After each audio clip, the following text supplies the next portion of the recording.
I'm Tracy Adler, the Johnson Pope Director of the Wellin Museum of Art here at Hamilton College, and we're really thrilled to be in dialogue with exhibiting artist Michael Rakowitz and guest curator Katherine Alcauskas. And we're going to talk about the exhibition Michael Rakowitz NImrud, which will open on October 19th and run for a nice long run until June 13th. We're really excited about this exhibition.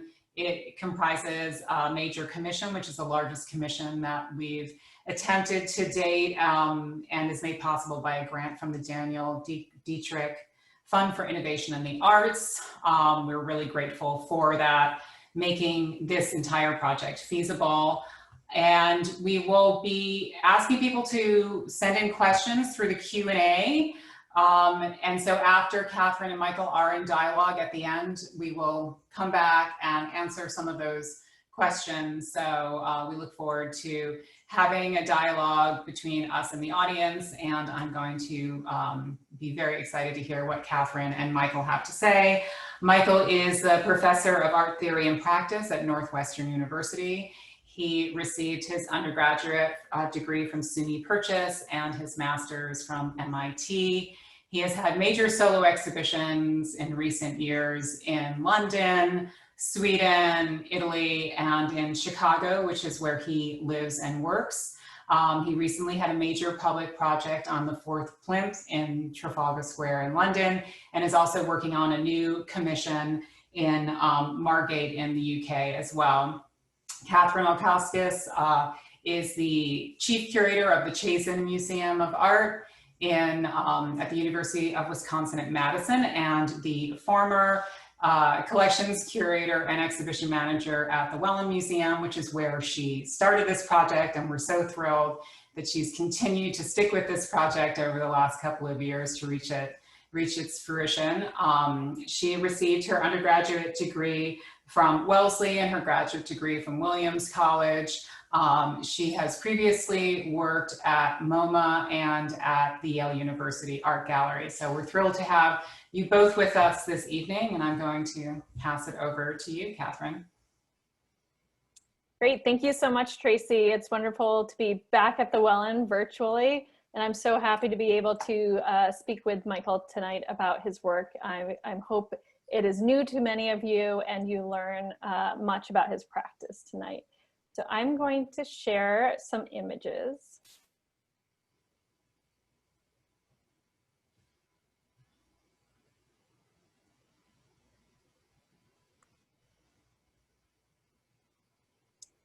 So here's a shot of the title wall of the exhibition at the Wellin. And what's interesting about this show is it probably has the shortest checklist of any show I've ever worked on. It's mainly composed of two different pieces. So one is this large room that you see here that replicates in a certain manner one of the rooms from the Northwest Palace of Nimrud, ancient Calhoun. Here's another shot of that room, and we'll talk more about it over the course of this hour. And the second piece that's in this show is this table here with a variety of sculptures on it. And so both of these pieces are quite intricate and complex and composed of many, many different parts that Michael and his studio assistants construct. So Michael, I think the best place perhaps to start is to explain a little bit about the series that both of these pieces kind of stem from.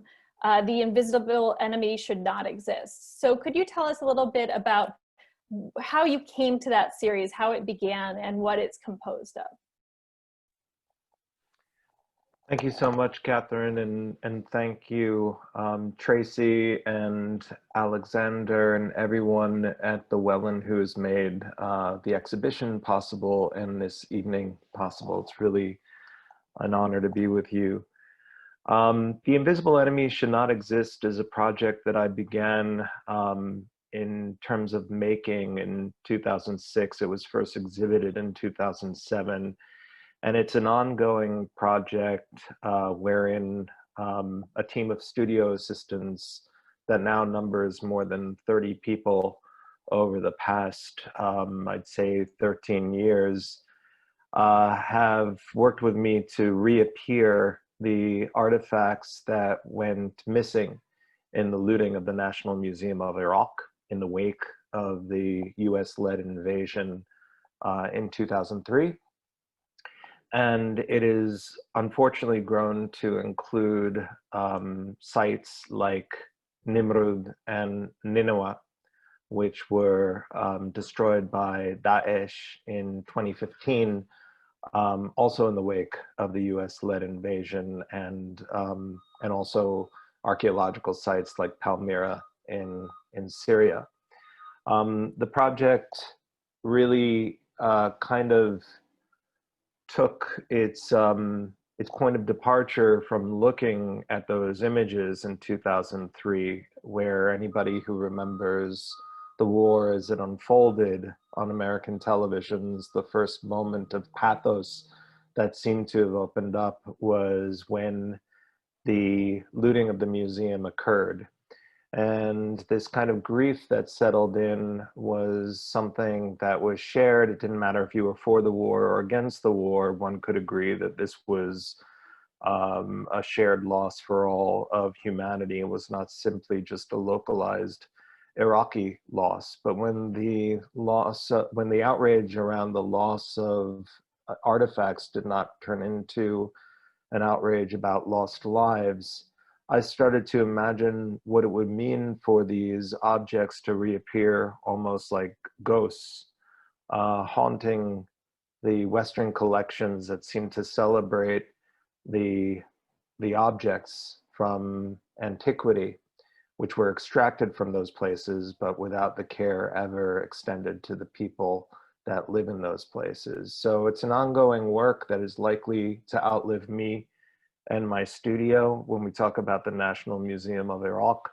there were over 15,000 artifacts that were looted, and about half of those have been recovered. And so there's about 8,000 artifacts that are still at large. And to date, in the 13 years that I've been doing this project with my assistants, we've succeeded in making about 900.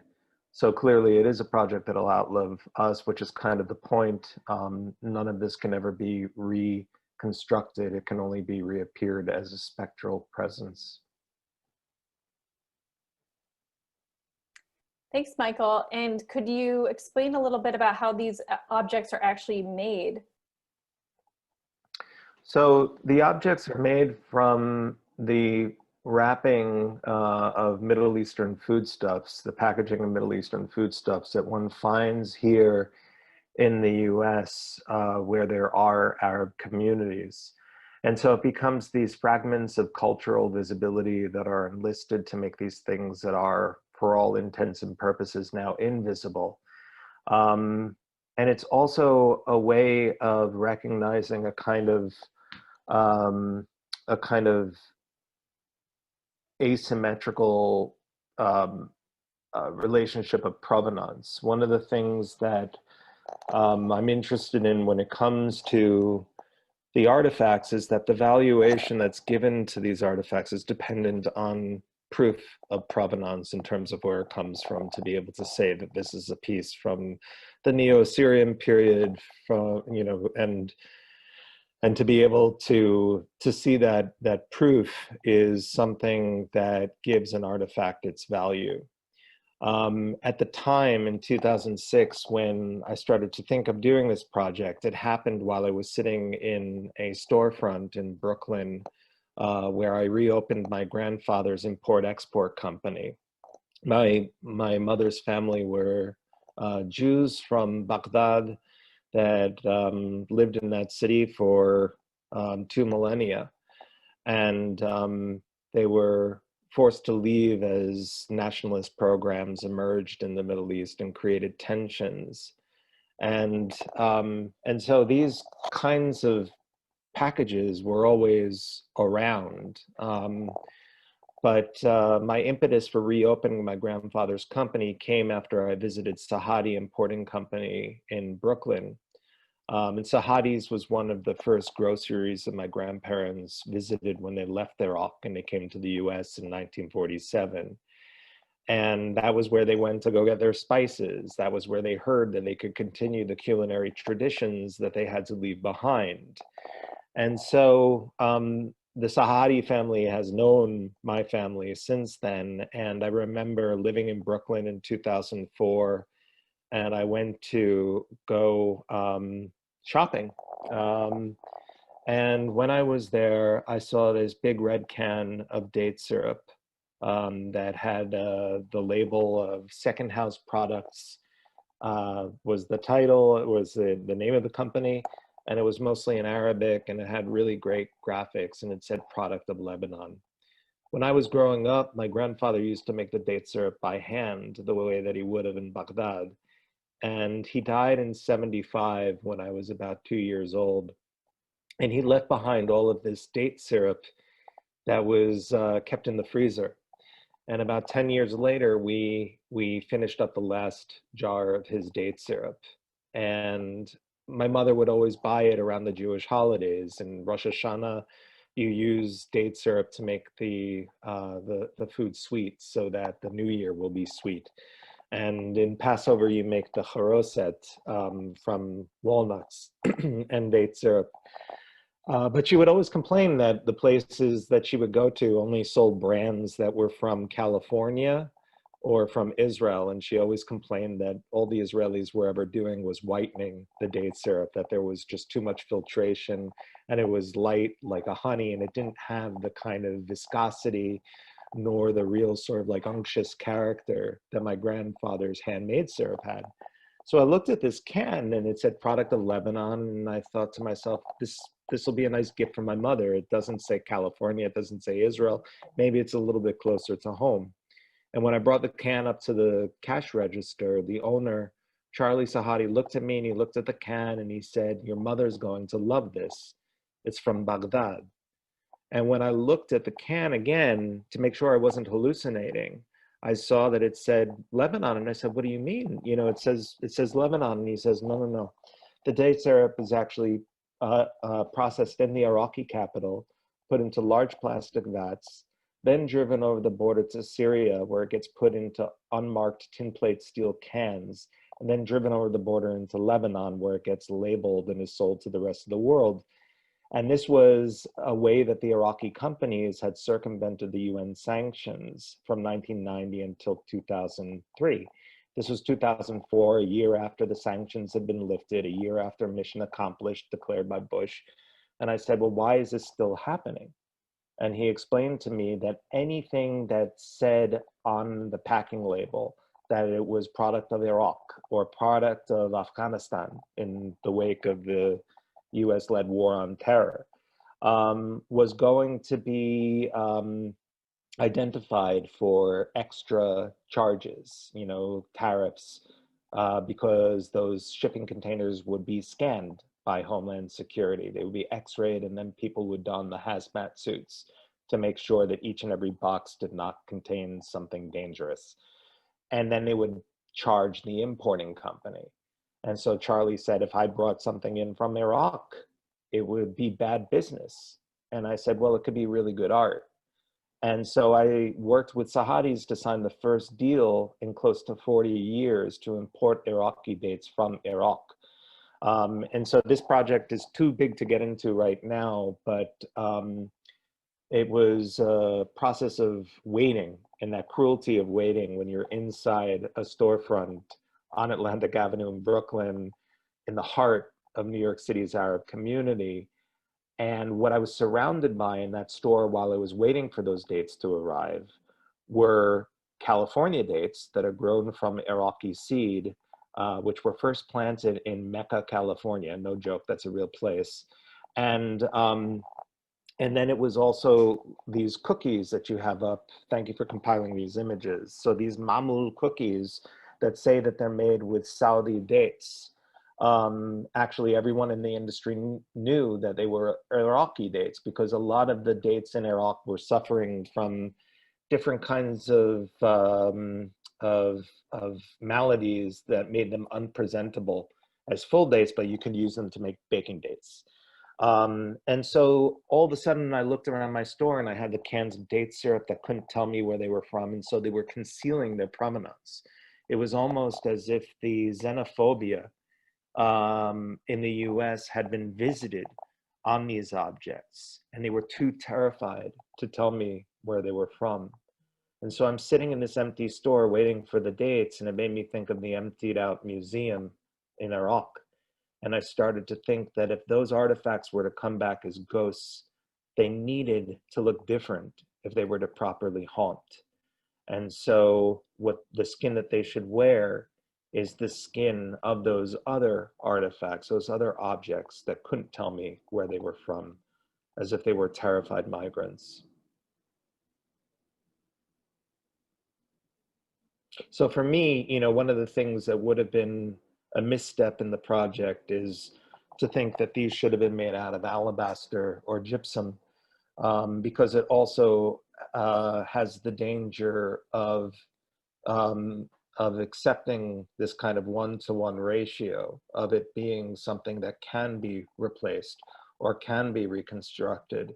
And as I've done this project over the years, there's of course been this emergence of digital archaeology and 3D printing, which I'm critical of to some extent, because so much of the archaeological sites, so many of the archaeological sites in the Middle East now have been 3D scanned by Western-led archaeological initiatives. And while I don't want to disparage the intent here, it is a kind of form of digital colonization. And you might be able to 3D print the Temple of Baal from Palmyra, but you can't 3D print the DNA of the people who perish alongside those archaeological sites. And so for me, these have also been a kind of votive, kind of placeholder for those lives of Iraqis and Syrians that can't be reconstructed. Thanks, Michael. I was hoping you could maybe talk a little bit about the moment in which this series, The Invisible Enemy Should Not Exist, which started with objects like the one on the screen, when that kind of changed in scale and became a little bit more monumental, and also started taking on these, what you call tributaries, in the project May the Arrogant Not Prevail. I'm sorry, could you repeat the question? I'm not sure I heard it as a question. Sorry. Yeah. Yeah, could you speak to the moment where you turned to the Ishtar Gate and started making more monumental objects beyond those that were looted from the Iraq Museum, like the one on the screen? Sure. In 2006, right before I began this project, I was in Berlin for another exhibition. And a friend of mine, the amazing artist and activist Gregory Chalet, invited me to go to the Pergamon Museum. And I always knew the Pergamon Museum's kind of infamous reputation because it has the Pergamon altar, which is something that should be repatriated. And as I walked into the museum, the first thing I walked underneath was actually the Ishtar Gate, which had been excavated by a German archaeologist and his team, a German archaeologist named Robert Koldewey, from about 1899 until 1914, and then brought to Berlin. So here was another looted artifact, a quite big one. And what interested me about the about this kind of theater of setting it up was that any of the missing bricks that when they excavated it, didn't have all the bricks. And any missing bricks were actually built by the museum staff, and that included, you know, director down to every level of the museum. And so the echo of reconstruction or reappearance was there. And I bought the tour guide that they had there for the Ishtar Gate, and that was where I read that the main avenue that passed through the gate, which was a processional way, for the Akitu celebration, the New Year's celebration, was the avenue on which the priests and the citizens of Babylon would bring statues to and from the Akitu temple in the north. And the name of this street was Ajibor Shapu, which when you translate it into English, there's three different translations. The first one that I saw was "The Invisible Enemy Should Not Exist," which is the title of the work that we were talking about, which is like the coolest name of a street that I've ever heard. But there's also two other competing translations, one of which is "May the Arrogant Not Prevail." In 2010, I was invited, or 2009, I was invited to exhibit the following year in the Pergamon Museum through an exhibition that was curated by Valerie Smith at the Haus de Culture and de Welt, which was called On Rage. And so all of a sudden I had this opportunity to introduce my reappearances of those artifacts from the Iraq Museum on a table that recreates the trajectory of that processional way underneath the Ishtar Gate. And I thought to myself, this is a Trojan horse. This is a wonderful opportunity to be able to insert something. But then the director of the Pergamon Museum found out that the project was actually critical of looting and wanted no part of it. And so I was uninvited.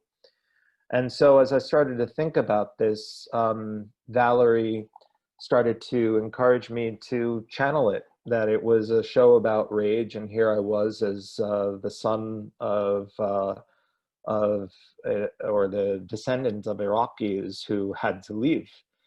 And so I started to think that what I would do was to do something around this Ishtar Gate. And it turns out that in the 1950s, the government of Iraq commissioned a plaster, plywood, and 2x4 replica to be made in near the ancient ruins of Babylon. So it's a kind of placeholder that stands as a core imitation of the original, waiting for Germany to give it back. And so I decided that I would make a kind of a Xerox of a Xerox and make a reconstruction of the reconstruction, so that viewers in Berlin could see, you know, the way in which it could only ever exist for Iraqis as a poor imitation. And what you first see when you approach this piece, and you've got it up on the screen, when you walk into the museum setting, what you see first is the back. So you see all of the wood that I've used, the timbers that my assistants and I used to make this reconstruction of a reconstruction. So you see that kind of poor theater that people from Iraq have to look at once they've been parted from their cultural heritage.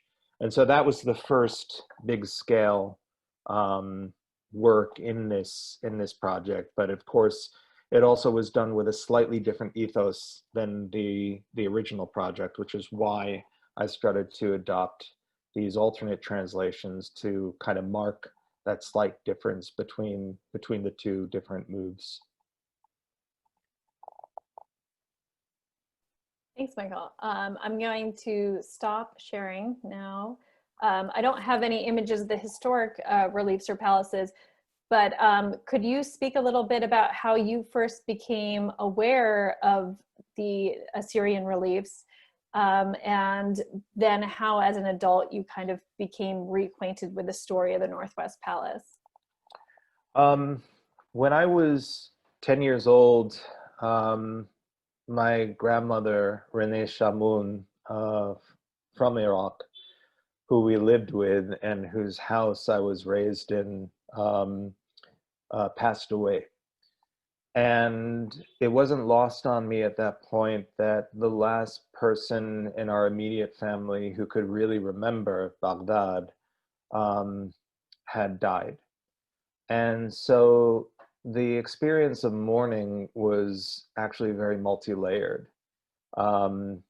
I probably didn't understand it all at that point, but I did know that what went with my grandmother were a lot of stories, and I wanted more of those stories. And something you and I have spoken about at length is the decision that my grandparents made when they left Iraq and they came to the US. They bought a house in suburban Long Island, but when you walked into that house, it didn't look like a suburban Long Island house. What was on the walls was from Iraq. What was on the floors was from Iraq. What was coming out of the stereo during family festivals was from Iraq, and what was coming out of the kitchen was most definitely from Iraq. And so, you know, I've told you before that, you know, I feel like my grandmother and my grandfather were the first installation artists that I ever met in that sense. And it was a totally immersive environment. And, you know, they figured out how you could cast a house basically with the smell of cumin. And so that was something that was very dear, that I felt had been all of a sudden threatened. And my mother has, you know, transmitted all of those recipes to me, and I'm transmitting them to my children. And so I have some hope that there's a continuum. But there was just a real sense of disconnection at that point. And it was a hard thing for them to do, I think, because when you leave a place under conditions that are not of your own making, and it's not by choice, you can make the choice to forget and to just assimilate and adopt the properties of the place you've gone to. And so I also am grateful to my grandparents for, you know, the way in which that had to be very sad, and the way in which that had to be very painful. And so we had actually planned to go to London as a family about 2 months after my grandmother died, and the purpose was to go visit my uncle. We decided to go through with the trip because my parents felt it as though it continued the grieving process for us, but in a way that also celebrated the fact that the family still thrives. And so we visited her brother. We heard great stories about my grandmother and my uncle Niazi growing up in Iraq, in Baghdad. And then on one of the days that we went out ourselves as a family, my brothers, my mom, and my dad, they took us to the British Museum. And my mother just kind of had a radar on where to go. So we crossed through the Great Hall, and she immediately found the Assyrian rooms, where they have reliefs from the Northwest Palace, but then in the side room, they have the lion hunt of Ashurbanipal. And she sat my brothers and I down on a bench in front of these reliefs, and she explained that this was the first comic book in human history. And if I looked really closely, you could see that there was sequential imagery that was being depicted in the gypsum carvings. And she said, it comes from the place that your grandmother and I are from.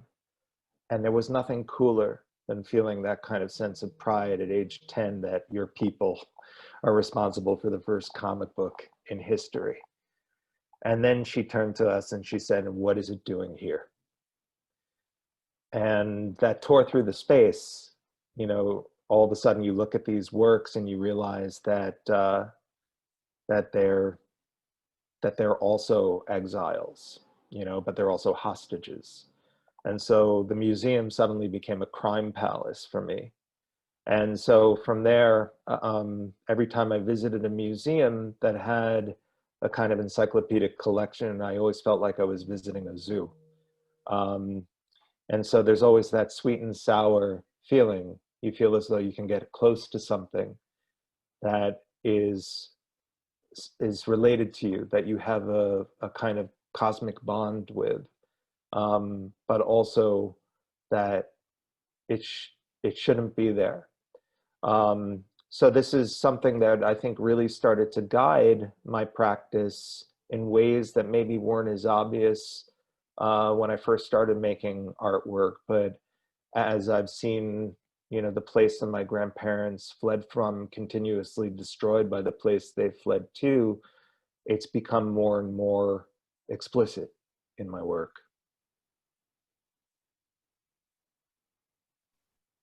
So, Michael, and how did you become reacquainted with the Northwest Palace specifically in more recent years?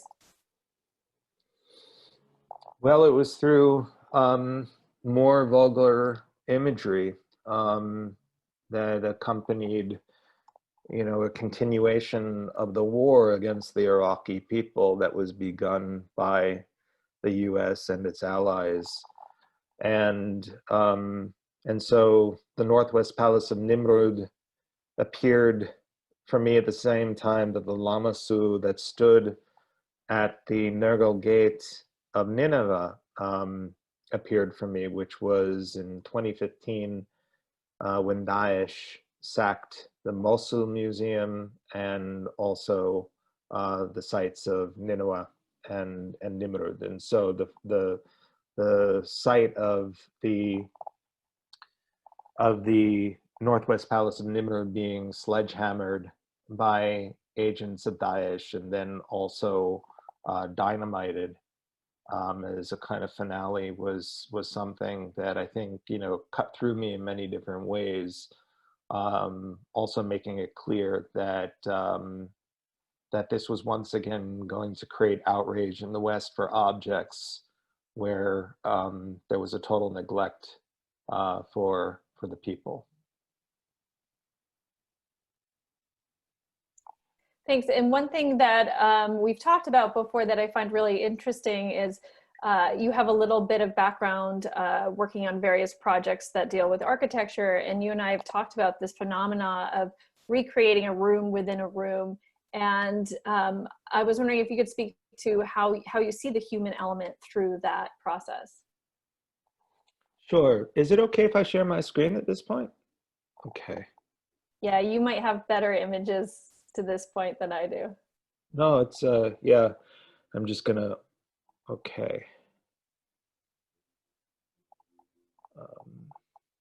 Sorry, everything's a little messy here.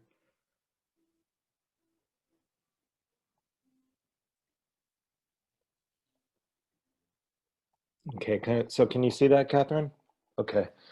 So this is the plan of the Northwest Palace of Nimrud, which had all these different rooms. They are given letters by the excavators that descended on these sites from the 1840s onwards. And so a lot of these rooms had different functions. Some of them were simply connecting hallways. Some of them were banquet halls. Room H happens to be one of those gathering spaces where we know that banquets were held. So the human element of these things is one that's related, of course, to a certain kind of royalty. And it's also a royalty that wasn't necessarily just benevolent. One need only look at the cuneiform inscriptions that are repeated over and over as a standard inscription throughout Nimrud or Kalhu, which are like these boasts, where it'll say something like Ashurnasirpal, king of Assyria, king of the world, stepped on the necks of his foes, had the heads of his enemies piled up high like towers, so they were a little bit like WrestleMania boasts. But one of the things that one sees throughout is just the way in which these reliefs depicted Apkallu, who are benevolent deities, or they're also called genies. And they have these bags, and there's also, you can see the tree of life motif that's in the corners. You see the lamassu as well, these colossal beasts that are part human, part bull, part lion, part eagle. These are pictures of the site in the midst of Daesh's destruction. And one of the things, so this is an image after the dynamiting occurred. So one of the things that I was interested in doing was figuring out ways in which this particular kind of work could exist, like you said, an architecture within an architecture.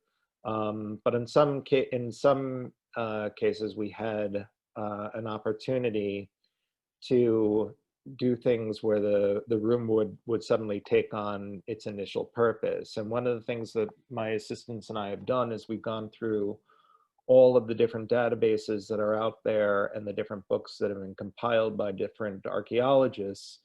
And we started to look at how much had been left in Iraq and how much had been sent to the Western world. And so when one goes into one of these reappearances of the room, you don't only see the object that was destroyed by ISIS, you see what was excavated and taken by the West. And so here's a pretty good example of just how many blank spaces are there. And when we talk about the Northwest Palace of Nimrud, we're talking about a place where 400 of the 600 reliefs were actually excavated and extracted and sent to museums in the West. So the idea here is to put the viewer into the position of an Iraqi in the Northwest Palace on the day before ISIS destroyed it, and to more or less show all of the empty spaces that they would be looking at, and to show that Iraqis have had to look at their history in fragments since the Westerners came and started to excavate and extract. And so this is an example from room N.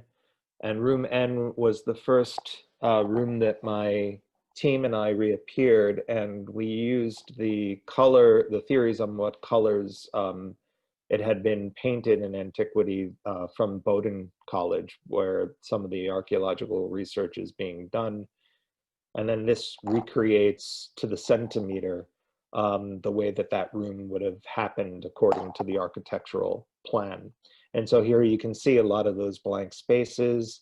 And in those blank spaces, we still attribute provenance information, and we tell the viewer which Western museum it's located in. So it becomes this palimpsest of removals, but it's a story that doesn't begin and end with the destruction by ISIS. In fact, it begins with the archaeological excavations in the 1800s. And what you're looking at here, you can see these two figures that have been beheaded. And this was an awful technique that was developed by the archaeological excavators, where they realized that some of the places in the West that had requested antiquities from the Northwest Palace were not willing to pay for the shipping of an entire panel. And so the gypsum was soft enough that they could take a blade and they could simply slice off the front part of the gypsum the way that one would cut a pat of butter off of a stick of butter. And so you end up with these moments of recreating this damage that speaks to the symmetry of so much of the horrible fate that was experienced by citizens in places like NImrud, whether they were Assyrian Christians or Yazidis, that were beheaded by ISIS. And to understand this as a kind of continuation, not a kind of, as a continuation of the Iraq War. More blank spaces. And here's an example of how those accession panels work, similar to the way that they're set up in the British Museum. And one of the things that we should probably mention is that at Wellin, your installation team was so wonderful about coming up with a new way of displaying this, because we do have to take into account social distancing.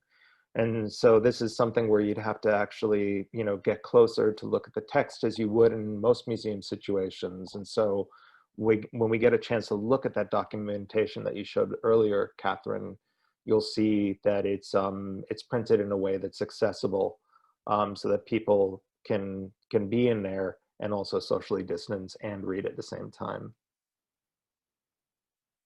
Yeah, and Michael, instead, you'll notice in this image that instead of having the typical didactic text that explains in very objective terms what this object is and what it might mean to people, instead you include a quotation. So I was wondering if you could speak to a little bit about who those quotations come from, where do you find them, and what kind of meaning are you finding in them? Sure. The way that the project began in 2006, 2007 was that when the objects on the table for the invisible enemy should not exist were displayed, it took on the museological index of information that's presented to a visitor. And so you have the provenance information, the location information, the dimensions, but then instead of there being a paragraph about how the object was used, there are fragments of quotes that were made by different actors, different people, government officials, and then local Iraqis giving testimony about about the looting. And so what you end up with on that table are these fragments of conversations where you have people like Donald Rumsfeld and his awful satanic poetry of like talking about how, you know, this vase that you're looking at, there were so many vases in the whole country, and you look at the video and you see the same person of somebody with a vase running out of the museum, and you think, my God, were there that many vases? And I wanted that vulgarity of the way in which American leadership sat back and allowed all of this to happen and thought that it was funny, to coexist alongside quotes from people like Dr. Dani Georgioukhana, who was the former director of the Iraq Museum, who will tell you in one of the accession cards that that one of the reasons why people looted objects was because they wanted them to be safe because they saw other people looting.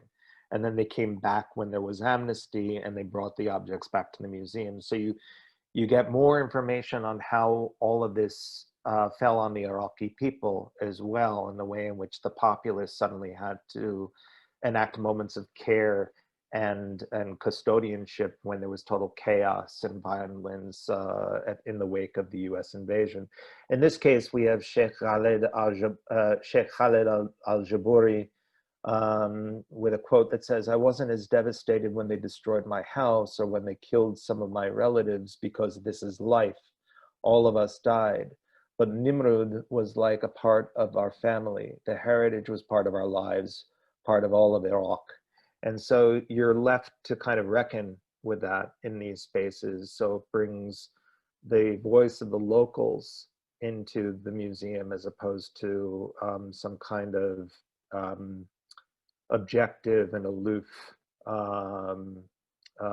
museum voice. Museum speak, so to say. Right. Well, I think I want to make sure we have time for Q&A, but I do have, I guess, one more question for you, which is more, not literally about your work, but more general, which is that, you know, a lot of the material you work with is very weighty subject matter wise, both about the death of Iraqis, the destruction of monuments, the colonization of museums. So how do you, and I guess this goes back a little bit to the sweet and sour concept, but how are you able to keep dwelling on this subject? How do you keep yourself sane? And how, you know, do you think your work is going to make a difference in some way?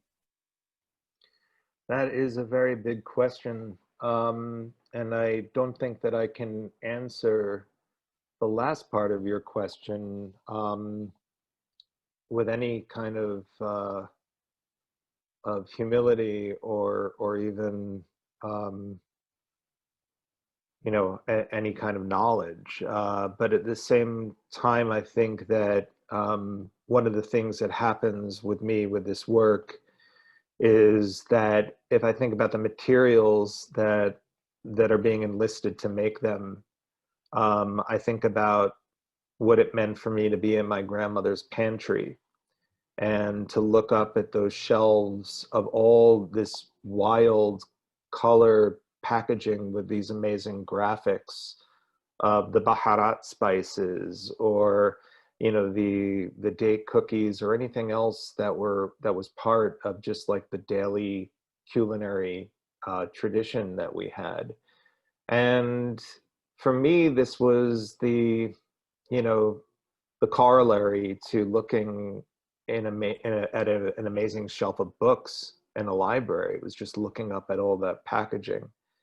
And so I think what one sees, at least for me, and I think the legibility for Iraqis has been that these materials, the material culture of the work, is that it does kind of take on these very vulnerable materials. So I'm making something that's disappeared and I'm reappearing it, and it's likely that it will disappear again because these are vulnerable materials.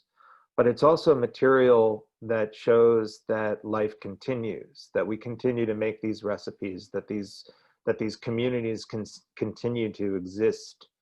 And that even in our mourning, even in our grief, there can be these moments of intense joy, that there can be these moments of gathering.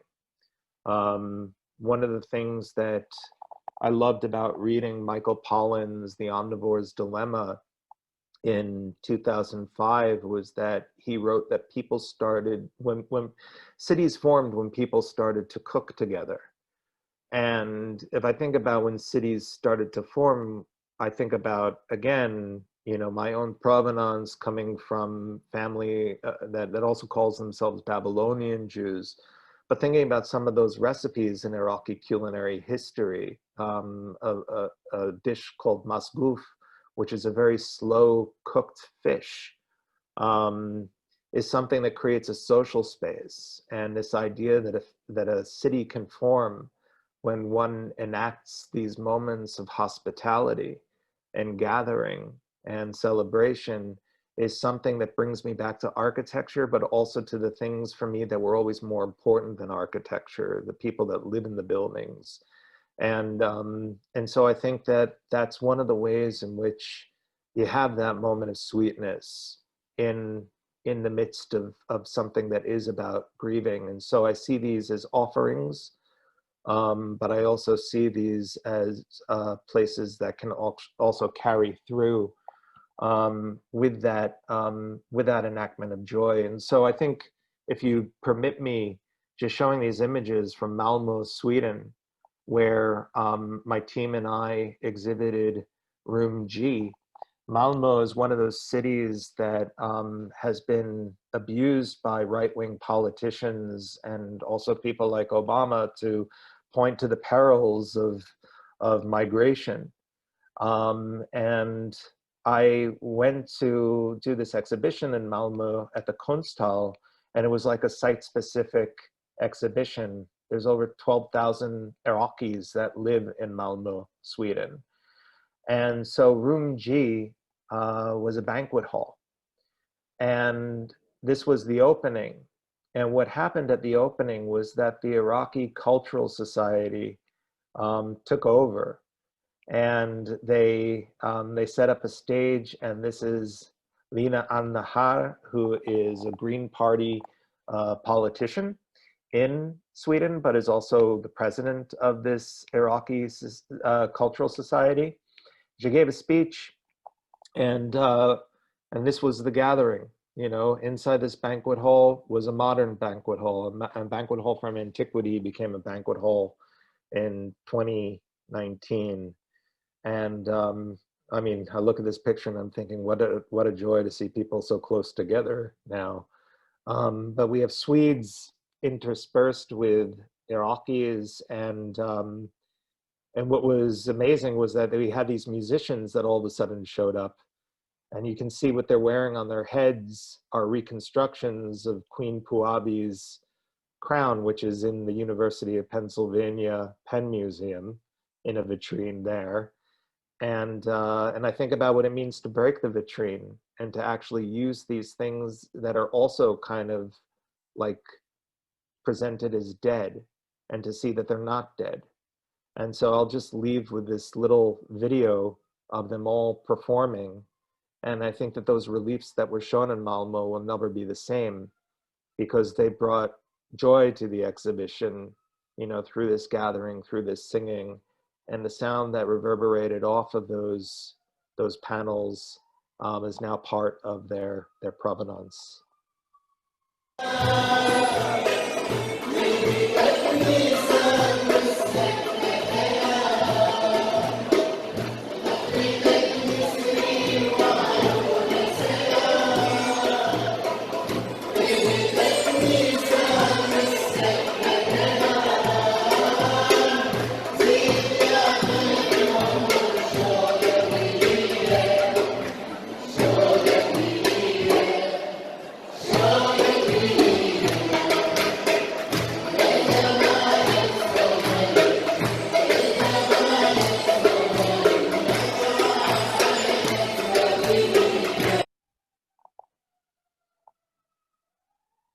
Thanks, Michael. So I think maybe we will, if you could unshare your screen, we'll go back to our presenter's view, and then I'll turn it over to Tracy, who I think is going to moderate the Q&A section. Okay, I'm back. Thank you so much. That was so illuminating. I love the music at the end. I think it's a great way to celebrate is with music. We have gotten some great questions, so I will just dive in and we'll see how far we get. Michael, when you say the project will outlive you in your studio, is it your hope that other artists will continue the project, or rather that your reappearances will give these lost works of art a presence that outlives you? Oh, that's a wonderful question. It's a question I've thought about. I think that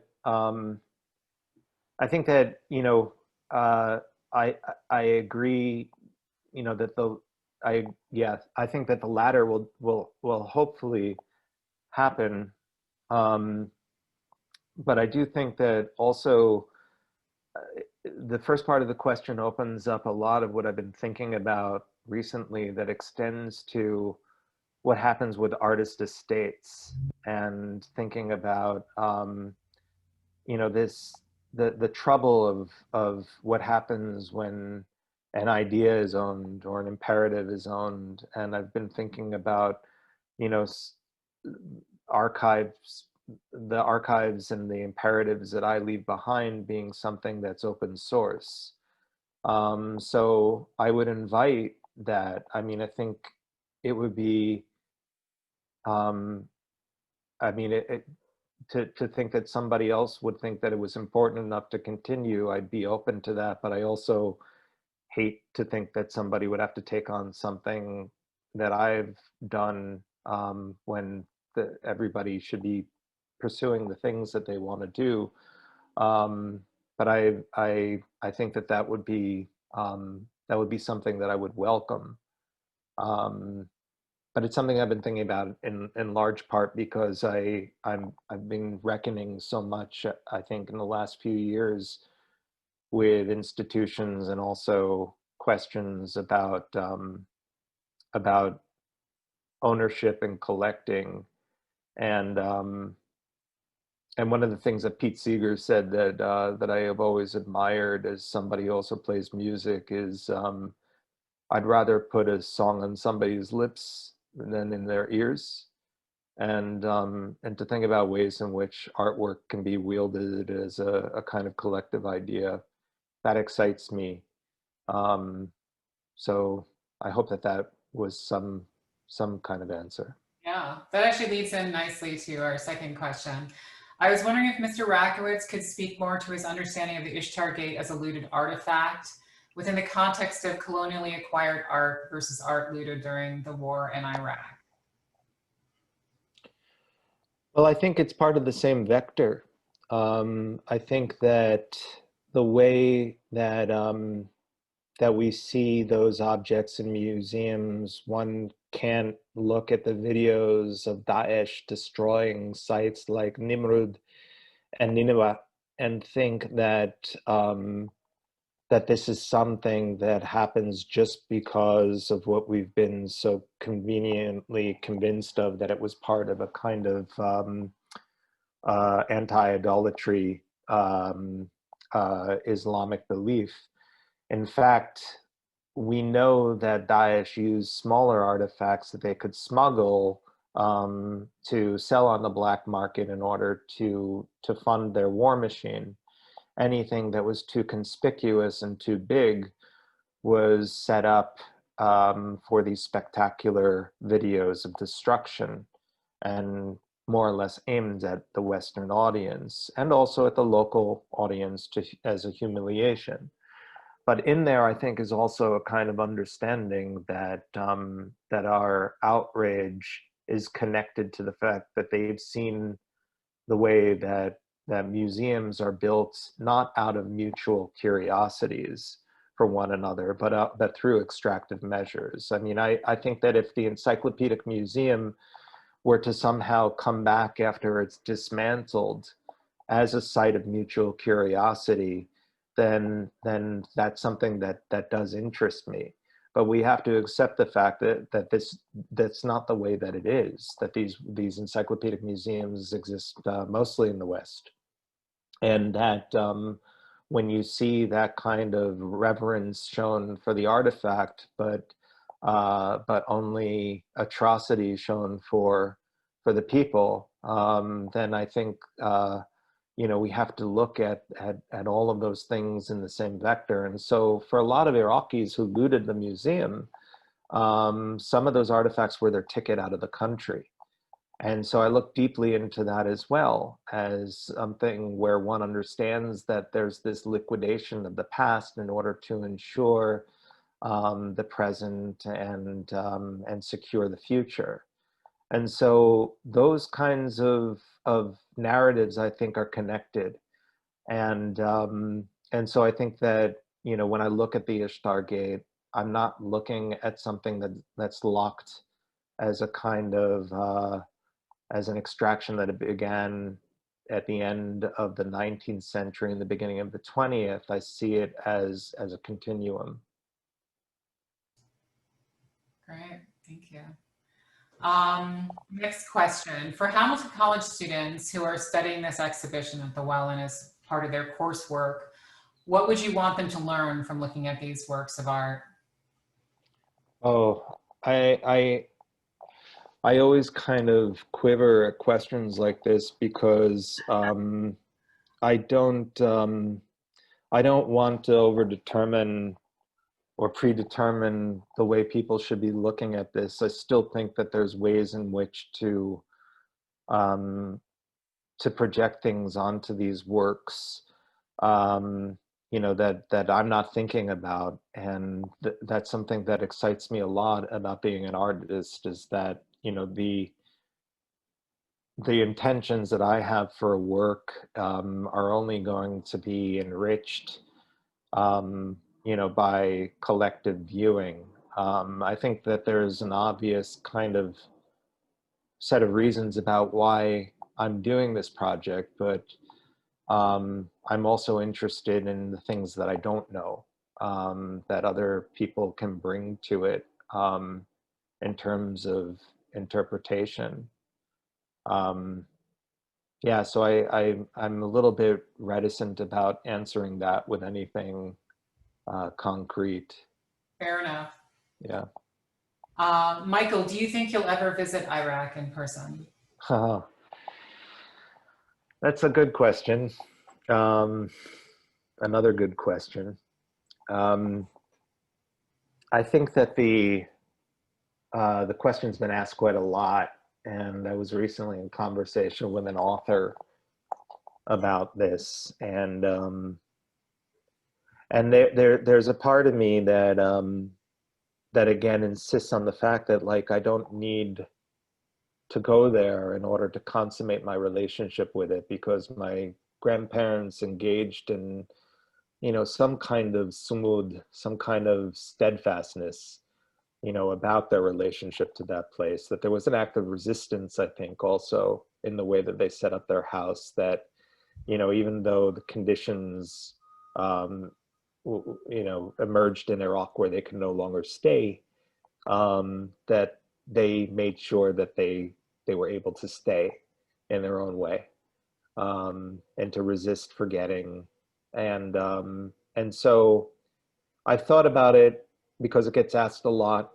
And, you know, when I was involved in importing those dates from Iraq, the company that I worked with, they started out in Baghdad. And then about 3 weeks into our transaction, there was a week of silence, and it turned out that they had to relocate to Amman, Jordan, because there had been an insurgent attack that the owner of the company's family had witnessed, and now they were targeted by the insurgency. And so he started to talk about Iraq in this way, that he started to realize, like, he was starting to let nostalgia in. And he said, "Do I sound like your grandfather yet?" You know, making it clear that it continues, you know, that so much of Iraq now exists outside of its borders. But he said when he gets to go back, he's inviting me and I need to visit him and to visit as a friend.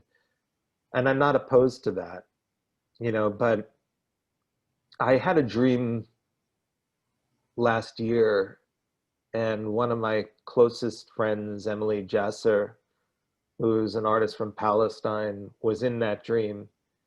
And we were both in Istanbul, and we were at some kind of biennial, and it was over, and we were at the airport, and some people were going on to Syria, others were going to Palestine, to Lebanon. And then somebody said, you know, there's a flight to Iraq, you know, there's a flight to Baghdad, you know, you should go. And so I got to the ticket counter and I was with Emily, and I said, I don't think I should go. And she said, no. And I asked her why. And she said, because some things in this life should still make us tremble. And when I woke up, I wasn't quite sure what that meant, but I know that it's because there's an immensity to it. And also the Iraq that so many Iraqis have left behind is sort of frozen in time for them.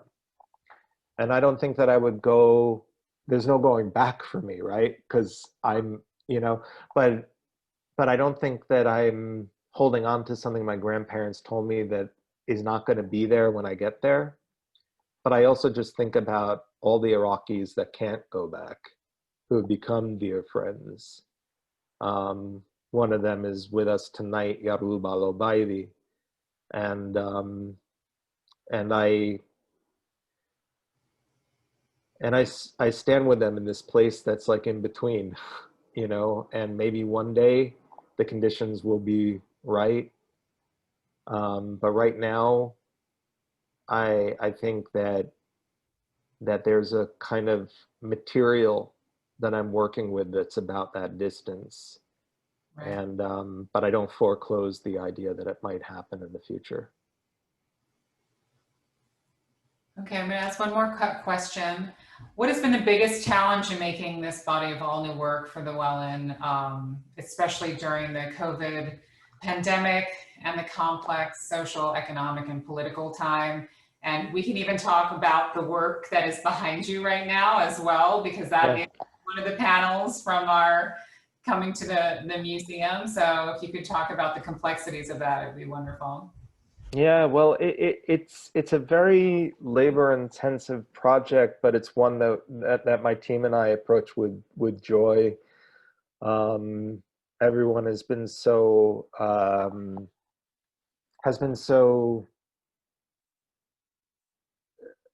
enthusiastic about it here and also at the Wellin, so that's not been a problem. But I think it's exactly what was said about COVID. Once we all went into shelter in place in March, the studio went into a kind of holding pattern. So what you see at the Wellin right now are the panels that have been that were finished up until March, and we still have about 6 or 7 of these panels to make. And in the time between the middle of March and now, my team has stayed on And we've been making the smaller artifacts, and you'll see those artifacts that we've made in that time period on that table. But now we've just started up the studio again, and we're working in small pods. And so we've got 4 panels that are in the studio right now, and so room H will be a work in progress throughout the duration of the exhibition. So we anticipate these panels ending up at the Wellin before the end of the of 2020, and then the rest of it coming in the early part of 2021. But like it's been for everyone else, we've wanted to make sure that everyone's been healthy, and you know, everyone working remotely on those smaller artifacts has actually been a great way for us all to stay together, a great way for all of us to continue to be able to work. And now that everyone seems to have learned the muscle memory of how to protect one another and themselves, we'll be able to have small teams working over the next few months in the studio. Catherine, did you want to talk a little bit about, I know that you had planned to mention how the show is going to be like in 2 phases. Yeah, so I can share my screen.